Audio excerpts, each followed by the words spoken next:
Core commander Balochistan lieutenant general Asif Ghafoor का लसबेला की तहसील लाखड़ा का दौरा।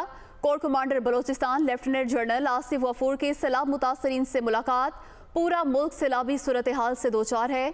लेफ्टिनेंट जनरल आसिफ गफूर ने कहा कि मुश्किल की इस घड़ी में अपनी कौम के साथ खड़े हैं। मजीद कहा कि हुकूमत, सिविल इंतजामिया और अफवाज पाकिस्तान मुतासरीन की बहाली के लिए मसरूफ़ अमल है।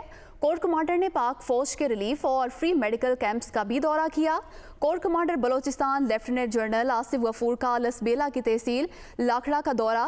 कोर कमांडर बलोचिस्तान की सैलाब मुतासरीन से मुलाकात और उन्होंने कहा कि पूरा मुल्क सैलाबी सूरत हाल से दो चार है। मुश्किल की इस घड़ी में अपनी कौम के साथ खड़े हैं।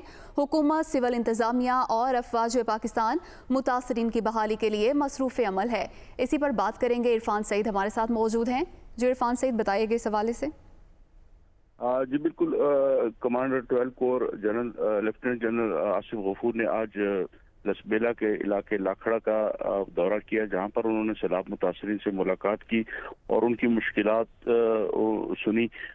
इस मौके पर उन्होंने ज़िले इंतजामिया और पाक फौज के जो दीगर अफसरान जो इस वक्त फ्लड के हवाले से जो रेस्क्यू और रिलीफ के काम में मसरूफ़ है, उनको हदायत जारी की कि तमाम मुतासरीन के लिए सेहत और दीगर जो खुराक की जो किल्लत का जो शिकायत थी, उनको फौरी तौर पर हल किया जाए। इस मौके पर उनका ये भी कहना था कि पाक फौज मुश्किल घड़ी में पूरी कौम के साथ खड़ी है। पूरे मुल्क में इस वक्त सैलाबी सूरत हाल है और बिलखुसूस बलूचिस्तान में जिस तरीके से सैलाबी जी इरफान सईद, बहुत शुक्रिया, आपने तफसीलात से आगाह किया।